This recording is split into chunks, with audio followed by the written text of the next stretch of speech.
Okay, ठीक। So hello everyone, I hope आप लोग अच्छे होंगे। देखिए, ये वीडियो क्लास 10th के सिलेबस का जो डिस्कशन हुआ था, जो न्यू पैटर्न है उस पर जो डिस्कशन चल रहा था वो हमारा कंप्लीट नहीं हुआ था। उसका पार्ट 1 हो चुका है और ये उसका पार्ट 2 है। ठीक है, तो देखते हैं। देखिए, पार्ट 2 में हम लोग डिस्कस करने वाले बाकी जो सिलेबस बचा हुआ है उस पर हम डिस्कस करेंगे। और उसके बाद से आपको पता है, जैसे कि पिछले वीडियो में बता चुके हैं, उसके बाद से क्या करेंगे, जो जो टॉपिक आने वाला है उससे किस किस टाइप का क्वेश्चन हो सकता है क्रिएट, ये सब पे हम लोग डिस्कस करने वाले हैं। ठीक है,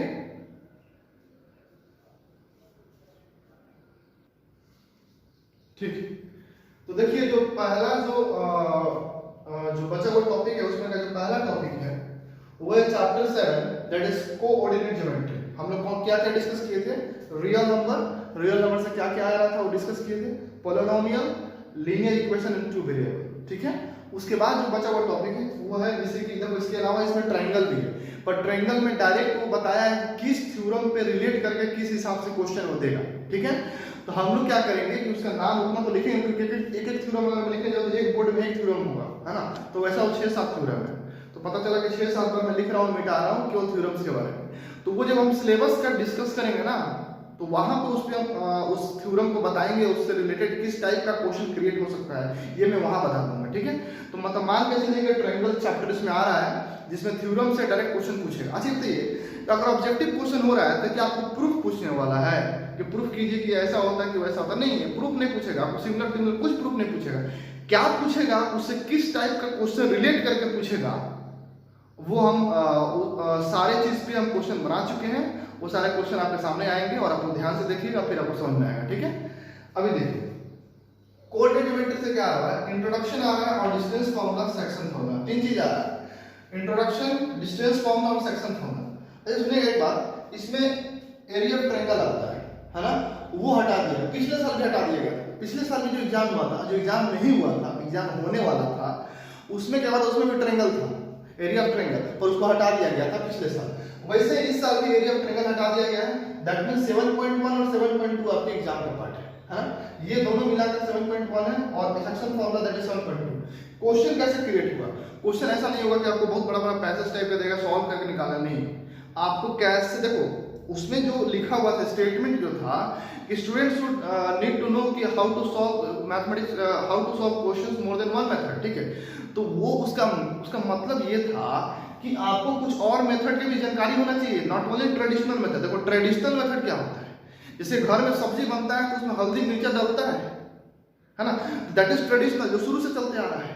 लेकिन अब आजकल क्या हो गया, पहले मैगी मसाला थोड़ी था, पहले नहीं था, है ना, ये इधर ही ना आया है, तो अब क्या उसका टेस्ट मेकर का काम कर रहा है। वैसे ही अब एग्जाम का पैटर्न जो चेंज हुआ है वो ये चाहता है कि ट्रेडिशनल मेथड तो आपको जानकारी चाहिए ही चाहिए, लेकिन उसके अलावा आपको अदर कोई और मेथड पता होना चाहिए ताकि क्वेश्चन जितना जल्दी हो सके सॉल्व हो जाए। देखो अगर 40 क्वेश्चन सपोज कर आ रहा है एग्जाम में, तो इस बात की गारंटी नहीं है कि 35 क्वेश्चन आपको जल्दी सॉल्व हो जाए, लेकिन हो सकता है कि वो 5 से 10 क्वेश्चन ऐसा देगा जो टाइम टेकिंग होगा, जो ट्रेडिशनल मेथड से ही सॉल्व होगा। 5 से 10 क्वेश्चन ऐसा वो दे सकता है, पॉसिबिलिटी है। लेकिन बाकी जो क्वेश्चन देगा वो क्वेश्चन आप बाय एलिमिनेशन मेथड, एलिमिनेशन मतलब ऑप्शन को एलिमिनेट करके, या बहुत सारा मेथड है, हर क्वेश्चन पे डिपेंड करता है किस टाइप का क्वेश्चन है, उस हिसाब से क्या होता है उसका मेथड्स होते हैं। तो वहां से आप मान के चलिए कि 5 सेकंड 6 सेकंड आप खुद देखिएगा, जब क्वेश्चन लेकर आएंगे तो 5 सेकंड 6 सेकंड में एक क्वेश्चन टूट जाएगा। ठीक है, अब देखिए इसके बाद द मोस्ट इंपॉर्टेंट, क्लास 10 के लिए जो सबसे इंपॉर्टेंट चैप्टर है मैथमेटिक्स का, है ना, ऐसे सारे के सारे इंपॉर्टेंट है, पर द मोस्ट इंपॉर्टेंट का मतलब क्या होता है, ट्रिग्नोमेट्री। इसका मतलब क्या हुआ, इसका मतलब ये मोस्ट इंपॉर्टेंट वर्ड क्यों यूज किए हैं? देखिए आप 10th के बाद आप 11th में जाओ, तो 11th में आप या मैथ लो या फिर आप बायो लो या फिर आप कॉमर्स लो, हर जगह ट्रिग्नोमेट्री आने वाला है। कॉमर्स सेक्शन में थोड़ा कम आएगा, पर उसमें भी आएगा, उसमें भी डिफरेंशिएशन, इंटीग्रेशन और बेसिक कैलकुलेशन आता है, वहां ट्रिग्नोमेट्री का क्वेश्चंस आते हैं।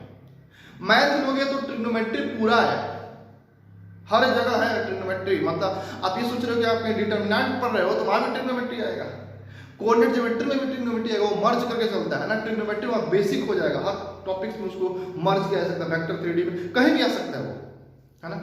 तो मतलब क्या है इसका मतलब है कि ट्रिग्नोमेट्री सबसे इंपॉर्टेंट है। और इसमें एक चीज को उसने हटा दिया है, दैट इज कॉम्प्लीमेंट्री एंगल वाला जो कंसेप्ट था 90 माइनस थीटा और 90 प्लस थीटा वाला, वो सारे जो कंसेप्ट थे उसको हटा दिया गया है ना।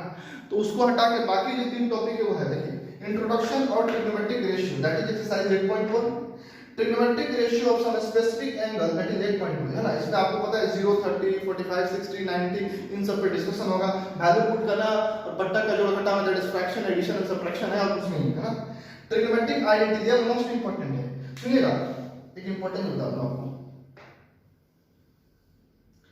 देखिए बहुत सारे बच्चे हैं ना, बहुत सारे बच्चे हैं, मैं पूरा इंडिया लेवल में बात कर रहा हूं, वो ट्रिग्नोमेट्रिक आइडेंटिटी को देखते हैं तो उनका हालत खराब हो जाता है। ये तो समस्या है बाबा, टेंशन हो गया, क्या किया जाए, ट्रिग्नोमेट्रिक आइडेंटिटी आ गई, ये तो समस्या है।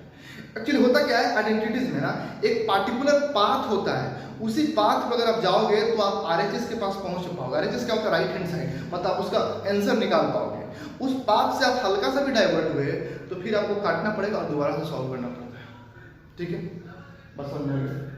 मैं इसका लगभग 2 मेथड दूंगा, है ना। एक आपको लास्ट में ऐसा सॉल्यूशन दूंगा जो हर ट्रिग्नोमेट्रिक आइडेंटिटीज का जो क्वेश्चन होगा, डायरेक्ट आप क्वेश्चन पढ़ो और आंसर बोलोगे इसका ये होगा सर, है ना। क्या होगा, कैसे होगा, वेट कीजिएगा। अभी जब हम टॉपिक वाइज पढ़ेंगे तो ये चैप्टर 8 है, टाइम मैनेजमेंट, है ना, जो भी सिलेबस का पार्ट है शुरू से ही उठाएंगे, बीच से थोड़ी उठाएंगे, तो वेट कीजिएगा। और इसका आप देखिएगा कि जो आपका प्रॉब्लम है ना उसका सॉल्यूशन हम निकाल के बैठ चुके हैं, ठीक है, तो टेंशन नहीं लीजिए। तो चलिए पहले इसको नोट डाउन कर लीजिए, स्क्रीनशॉट कोई नहीं लेगा, नोट डाउन कीजिए वीडियो को पॉज करके, ठीक है, ठीक है। तो देखिए अब क्या है कि जो चैप्टर 12 है that is area related to the circle, है ना, यहां से क्वेश्चन आने वाला है इस पर, है ना। मतलब क्या है, इसका जो parameter and area of the circle है दैट इज एक्सरसाइज 12.1, वहां से क्वेश्चन आने वाला है। तो यहां भी शॉर्टकट्स लगेगा, ऐसा नहीं कि आप सोचिएगा कि सर देखो ट्रेडिशनल मेथड तो है और यहां भी शॉर्टकट लगेगा। जैसे कि आपको एक तो डाटा आपको दिखाते हैं, जैसे याद करा दिया जाएगा आपको, वन रेडियस या एरिया, है ना, ऐसे रहेगा आपको, when radius is 7, area is 154, 3.5, 7 into 7, 14, 6, 16, ऐसे करके बहुत सारे आपको शॉर्टकट्स बताया जाएगा जिस डाटा के हिसाब से, है ना, जिस डाटा के हिसाब से आप क्वेश्चन को 2 से 4 सेकंड में तोड़ोगे, ठीक है। तो ये सारा डाटा इस हिसाब से आपको बताया जाएगा, उसका टेंशन नहीं लीजिएगा, ठीक है। तो इसका मतलब parameter area of the circle that is 12.1, उसके बाद area of the sector in the segment of the circle that is 12.2। यहां भी आपको क्या होगा, आपको शॉर्टकट्स बताया जाएगा कैसे ऑप्शन से एलिमिनेट, अगर आपके सामने ऑप्शन देखो, अगर ऑब्जेक्टिव है तो ऑप्शन होगा, ऑप्शन से कैसे एलिमिनेट करें और चेक करें कि कौन इसका क्या सॉल्यूशन होगा।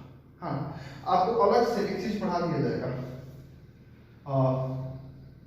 यूज ऑफ एसडीएन मेथड, है ना। ये एसडीएन मेथड क्या होता है, ये एक्चुअली जनरल कंपटीशन का पार्ट है, दैट इज बैंकिंग, एसएससी, इस तरह का जो जनरल कंपटीशन होता है रेलवे वगैरह, वहां का ये पार्ट है एसडीएन मेथड। एसडीएन मेथड होता क्या है, इस मेथड का यूज करके आप बड़े बड़े कैलकुलेशन को, है ना, अगर आपके सामने ऑप्शन रखा हुआ है तो बड़े बड़े कैलकुलेशन को आप बहुत इजीली ब्रेक कर सकते हो, है ना। तो इसमें हम क्या करेंगे, एसडीएन मेथड में थोड़ा सा वर्क करेंगे। इस मेथड्स के बारे में आपको यहाँ अपलोड किया जाएगा वीडियो और बताया जाएगा एसडीएन मेथड्स के बारे में, प्लस माइनस मल्टीप्लाई डिवाइड और सिंप्लीफिकेशन सब कुछ बता दिया जाएगा। उसके बाद क्या होगा कि अगर कहीं सपोज कोई कैलकुलेशन बन जाता है, मतलब मान लीजिए कोई फॉर्मूला आता है और वहां कुछ कैलकुलेशन बन जाता है वैल्यू पुट करने के, तो वो कैलकुलेशन को कैलकुलेट नहीं करना है, आपको इस मेथड से यूज करोगे तो ऑप्शन बता देगा चिल्ला चिल्ला कर कि हाँ इसका आंसर है ना। वो कैसे होगा बताया जाएगा, ठीक है। अब आगे देखिए, आगे क्या है, area of the combination of the plane figure, combination का फिगर, है ना। जैसे कि आप एनसीईआरटी की बुक में देख लेना, मैं वो सब डिस्कस अभी नहीं करना चाह रहा था, पर ठीक है कोई बात नहीं। ऐसे ऐसे फिगर होगा और सपोज करो कि ये पेंटेड होगा और पूछेगा इसका एरिया निकालने के लिए, है ना। ट्रेडिशनल मेथड तो है, ट्रेडिशनल मेथड तो है, और हम लोग ट्रेडिशनल मेथड का यूज नहीं करेंगे। हम लोग ट्रेडिशनल मेथड का यूज नहीं करेंगे, क्यों नहीं करेंगे, क्योंकि इट विल टेक टाइम, हमको तो आंसर से मतलब है, तो हम फिगर में बताएंगे। जैसे इसका शॉर्टकट होता है 6/7 r², है ना। वैसे डेफिनेट फिगर का डेफिनेट शॉर्टकट होता है ना। उससे आपको बता दिया जाएगा कैसे कौन सा फिगर का कैसे शॉर्टकट होगा, क्या होगा। डायरेक्ट कैलकुलेट करोगे 2 सेकंड में आपका आंसर, आप बिना कलम उठाए भी सॉल्व कर सकते हो। तो ये सारी चीज है, ये आपको वहां पे डिस्कस हो जाएगी। हाँ, अब ये नहीं कोई क्वेश्चन करेगा सर इस फॉर्मूला कहाँ से आया। हाँ, आम खाओ, ठीक है, गुठली नहीं देखो कहाँ से आया कैसे हुआ, ठीक है। तो इसके अलावा बाकी आपके और भी टॉपिक्स हैं, दैट इज स्टैटिक्स है, आपका ट्रायंगल वाला है। तो ट्रायंगल वाला मैं आपको यहाँ बताने वाला नहीं हूँ, क्यों? क्योंकि उसमें थ्योरम वाइज दिया हुआ है, थ्योरम से रिलेटेड क्वेश्चन है, तो मैं एक एक थ्योरम यहाँ नहीं लिखूंगा, क्योंकि एक थ्योरम लिखने में हो सकता है एक बोर्ड भर जाए, है ना। तो हम वैसा काम नहीं कर रहे हैं। बाकी इस वीडियो को पॉज कीजिए और नोट डाउन कीजिए इस टॉपिक को। और ठीक है, यहाँ तक आप नोट डाउन कर लिए होंगे। और ये सबसे लास्ट टॉपिक है, दैट इज प्रोबेबिलिटी। इसमें theoretical approach, that is exercise 15.1, है ना। 15.1 से क्वेश्चन आने वाला है, एक एक्सरसाइज इसका। इसको एक एक्सरसाइज है, इसको दोनों मेथड से, ट्रेडिशनल मेथड से, और इसमें अगर कुछ शॉर्टकट्स लगने वाला होगा, पॉसिबिलिटी है, देखकर और डिनोमिनेटर देखकर एक ज़्यादा से ज़्यादा केसेस बनता है शॉर्टकट निकालने का।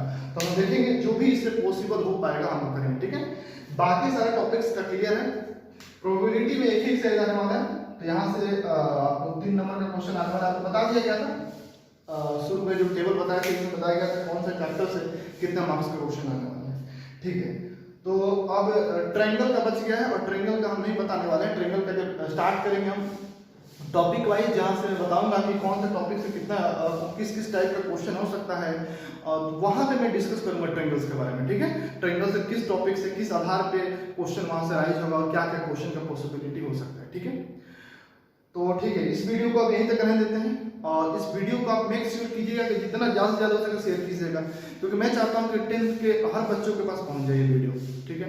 एटलीस्ट कम से कम उन्हें ये बात का अंदाजा हो जाए कि एग्जाम किस फॉर्म में और कैसे होने वाला है, और फिर उसके बाद से अगर वो इस प्लेटफॉर्म पे आते हैं, एक बात दिमाग में रखिएगा, अगर आप इस प्लेटफॉर्म पे रेगुलर रहते हैं और जो भी हम सीरीज लेकर आने वाले हैं उसको आप रेगुलर देखोगे ना, तो एक बात दिमाग में रखना, एटलीस्ट 40 में 35 प्लस तो जाने वाला है, ये फिक्स रखिएगा। बाकी मैं ऐसा क्यों बोल रहा हूँ, बेसिकली टीचर बोलते हैं 40 या 40, आप क्यों नहीं बोल रहे सर? कारण वो जो 5 है ना, वो डिपेंड करता है कि आपकी क्या क्वालिटी है। सारा काम टीचर को ही करते हैं, है कि नहीं। तो वो 5 मार्क्स आपकी मेहनत पे डिपेंड करता है। देखो, जो बच्चा ट्रेडिशनल मेथड से भी पढ़ा होगा, है ना, और उसको मैं शॉर्टकट बता रहा हूँ, उसमें भी ध्यान दिया है, उसका नंबर ऑब्वियसली अच्छा आने वाला है। क्योंकि मैं आपको बता रहा हूँ, हर क्वेश्चन जो होगा वो शॉर्टकट पे एप्लीकेबल नहीं होगा। हो सकता है कुछ ऐसा थ्योरेटिकल बात पूछ दिया, कोई ऐसा क्वेश्चन दे देना जहाँ से कोई शॉर्टकट नहीं लगेगा, उसको सॉल्व करके निकालना पड़ेगा, तो वहाँ तो टाइम लगेगा ना। वहाँ तो वही बच्चा सॉल्व कर पाएगा जिसको ट्रेडिशनल मेथड पता हो ना। यही मैं बात बोल रहा हूँ कि बाकी जो 5 नंबर वो डिपेंड करता है कि आप कितना मेहनत कर रहे हो, ठीक है। तो चलिए इस वीडियो को यहीं तक करने देते हैं।